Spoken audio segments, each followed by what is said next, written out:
드라마에서 나오는 그 악녀 있잖아요. 그 악녀가 그대로 튀어나온 듯한 그런 느낌의 우리 선배가 있었어요.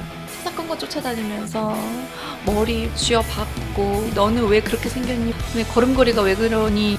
퇴근을 안 시키고. 그래서 그런 상사는 만날 수가 있습니다. 그리고 성향이 좀 달라서 그런 것들을 못마땅해하는 상사는 만날 수가 있죠. 네. 그럴 때 우리는 어떻게 해야 될까요? 네.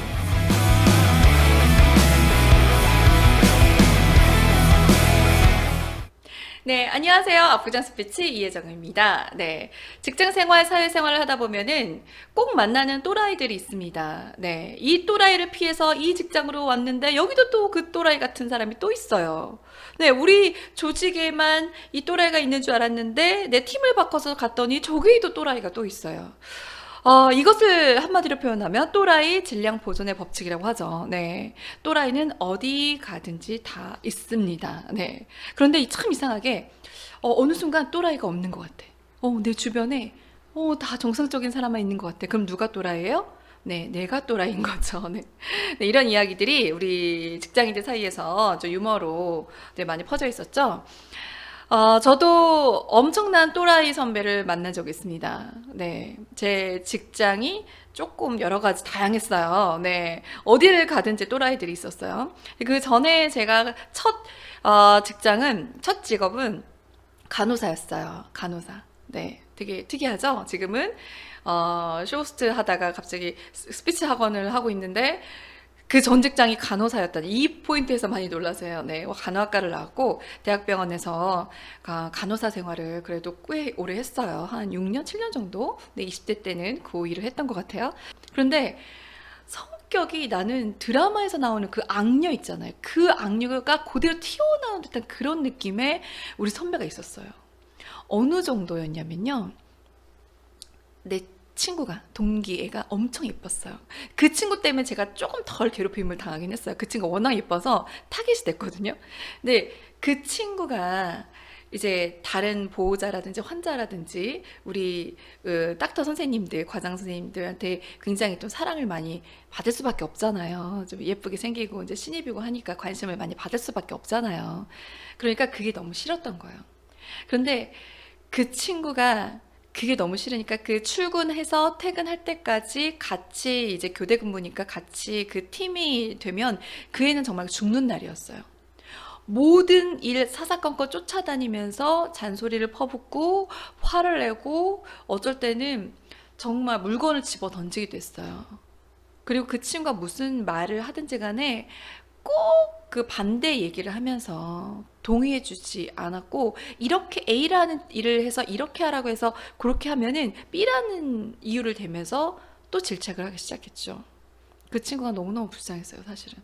그리고 심지어는 그 친구를 밥을 먹이지 않았어요. 점심을 같이 먹으러 가야 되잖아요. 점심시간에 교대로 이제 팀이 이제 4명이면 2명 2명 짝지어서 밥을 먹으러 가는데 그 친구 밥을 안 먹이더라고요.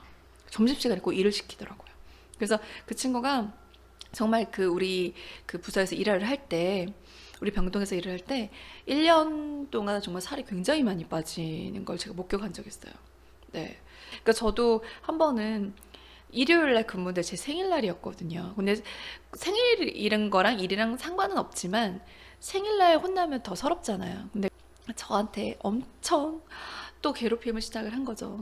사사건건 쫓아다니면서 머리 쥐어박고 너는 이거 뭐니? 너는 왜 그렇게 생겼니?부터 시작해가지고 네, 걸음걸이가 왜 그러니? 이것부터 시작해서 퇴근을 안 시키더라고요.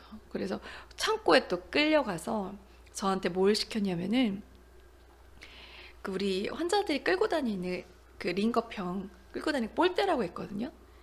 그 볼대를 보관하는 창고가 있었어요.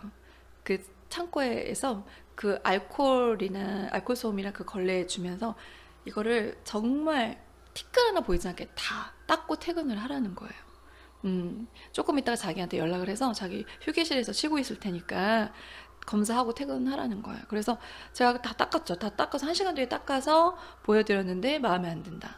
그래서 한 3시간 이상을 퇴근을 못하고 제가 한 거의 9시간 이상 근무를 했는데 저녁 때까지 퇴근을 못하고 저녁 밥도 못 먹고 그날 하루 종일 밥 한 끼를 못 먹고 생일이었는데 쫄쫄 굶고요. 굉장히 속상한 그런 일이 있었어요. 그러고 나서 제가 쇼호스트가 됐죠. 방송국에 딱 왔는데 정말 그 전에 그 병원에서 일했던 그 선배와는 정말 견딜 수가 없는 역대급의 또 또라이 선배를 만났어요. 그 선배는 지금도 현직에서 있는데 우리 세계에선 굉장히 유명한 악녀로독이에요. 어느 정도였냐면 그 선배한테 항상 커피를 우리가 준비를 했어야 됐어요. 그 선배가 좋아하는 커피를. 근데 그 커피가 조금이라도 브랜드가 바뀌거나 마음에 안 들잖아요. 그 캔커피를 바닥에 집어 던지는 선배였어요. 그리고 정말 한 번은 맞을 뻔한 적이 있어가지고 그래서 굉장히 그 문제가 사실 크게 불거져서 이제 그분이 사유서를 쓰기까지도 이제 됐었는데 어쨌든 간에 뭐 우리 동료들이건 아니면 같이 협력업체 직원들이건 너무 그 언행이라든지 이런 게 폭언 이런 걸 너무 심하게 했기 때문에 나중에 그분이 전 직장에서 퇴사하게 된 일까지 일어났었죠. 근데 그 선배는 물론 방송도 잘하고 실력은 있었어요. 하지만 같이 일하는 사람들만 아는 그런 고충이 있었다는 거죠. 그러니까 뭐 저희 같은 이런 일뿐이겠어요? 우리가 어디든 가든 간에 굉장히 이상한 선배와 상사는 있을 수가 있어요. 근데 물론 이 정도로 극단적으로 요즘에는 막 폭언을 한다든지 폭력을 행사하는 그런 사람은 물론 많이 없겠지만 그래도 뭔가 나랑 맞지 않고 그리고 내 생각과 전혀 다른 이야기를 하면서 이해가 안 되게 지시를 하는 그런 상사는 만날 수가 있습니다. 그리고 성향이 좀 달라서 그런 것들을 못마땅해 하는 상사는 만날 수가 있죠. 네. 그럴 때 우리는 어떻게 해야 될까요? 네. 제가 그 선배한테 정말 그 방송 초보 때 굉장히 많이 혼나고 진짜 맨날 울면서 퇴근을 한 적이 있었거든요. 그런데 그 선배만 만나면 그 방송이 정말 진행이 안 되는 거예요. 너무너무 막 긴장이 되고 무슨 멘트를 할 때마다 이 선배가 그 방송이 끝나면 너무 이제 혼을 냈기 때문에 어떤 멘트를 해도 마음에 들어하지 않았기 때문에 도대체 그 비율을 맞출 수가 없었어요. 그러다 보니까 긴장할 수밖에 없겠죠. 그래서 제 실력을 다 발휘하지 못하는 경우가 참 많았어요. 그러니까 인정해주고 칭찬해주고 이런 게 굉장히 중요한데 그런 것이 전혀 없다 보니까 자존감이 자꾸 낮아지게 되는 거죠. 그래서 우리는 스피치를 하면서 가장 기본적으로 교육원에서든 커뮤니케이션 관련 어떤 강의를 듣던 간에 항상 긍정적인 이야기, 상대방을 배려하는 이야기를 많이 해줘야 된다라고 얘기를 하는 겁니다. 근데 그렇지 않은 사람을 만났을 때 우리는 또 어떻게 해야 될까요? 오히려 그 반대로 내가 먼저 좋은 이야기를 많이 해주는 거예요. 그러니까 몇 년이 흘러서 다른 회사를 제가 프리랜서로 이제 일을 하다가 다시 그 선배를 다시 방송 현장에서 만난 적이 있어요. 같이 방송에 들어가게 된 거죠. 근데 오랜만에 만났는데 반갑게 인사드렸어요. 근데 저는 그 전에는 굉장히 안 좋은 기억을 가지고 있었지만 그 선배 오랜만에 봐서 너무 반갑다고 좀 잘 지내셨어요. 근데 그때 방송을 정말 못했을 때 많이 가르쳐 주셔서 제가 그래도 아직까지 방송을 하고 있습니다라고 굉장히 칭찬을 많이 해드렸죠. 그리고 보고 싶었다라는 이야기를 굉장히 많이 일부러 그렇게 많이 해드렸어요. 근데 좋아하시더라고요. 역시나 방송을 할 때 쉽진 않았어요. 네, 그 분은 워낙 완벽한 분이었기 때문에 조금의 어떤 실수라든지 조금의 자기의 생각에서 벗어나는 그런 멘트나 이런 것들을 허용하지 않아서 굉장히 그분의 의중을 파악하는 것조차 어렵기 때문에 그걸 다 일일이 맞출 수는 없었지만 그래도 중간중간 질책을 하면 네 죄송합니다. 네 다시 제가 고민해 보겠습니다. 그렇군요. 역시 선배랑 같이 하니까 제가 역시 또 하나 배우고 가네요. 선배가 최고인 이유를 알 것 같아요. 라고 계속 제가 더 오버해서 칭찬해 드리고 너무너무 밝게 오히려 더 액션을 크게 해드렸어요. 리액션도 잘해드리고 그랬더니 마지막에는요 굉장히 즐거워하시면서 혜정아 언제 또 방송 안 오니? 뭐 같이 하면 좋겠다. 계속 이 얘기를 해주시더라고요. 네. 그 다음에 또 물론 또 만났어요. 그 다음에 또 방송이 잡혀서 또 몇 번 뵀는데 그때 굉장히 또 그 나름 그 스트레스를 물론 받을 일이 있긴 있었지만 그전처럼 그렇게 힘들지 않게, 네, 그렇게 즐겁게 방송을 했었던 기억이 있습니다. 저도 이제 지금도 일을 하다 보면은, 제가 일을 지시해야 되는 경우도 있죠. 제가 최근에는 우리 학원에 이제 직원들이 생기면서 아르바이트생도 있고 더 어린 우리 직원들 있잖아요. 그런 직원들한테, 되도록이면 좋게 좋게 얘기해서 감정 상하지 않게 하려고 노력을 하고 있음에도 불구하고, 한 세 번 정도 이상 막 실수가 반복이 되면 저도 사람인지라 이렇게 욱하는 때가 있거든요. 그런데 아니 이걸 왜 이렇게 했지? 라고 이제 막 뭐라고 하려는 찰나에 그 직원이 너무 미안해하고 정말 죄송해요 원장님 제가 또 그랬죠 어떡하면 좋아요 바보 바보 막 이러면 말을 못 하겠어요. 그래 지금 선생님이 뭐 몇 번 얘기했는데 내가 얘기했는데 아직 안 고쳐지는구나 좀 힘든가 보다 다음부터 조금 신경 써줘야 돼 라고 이제 얘기를 할 수밖에 없더라고요.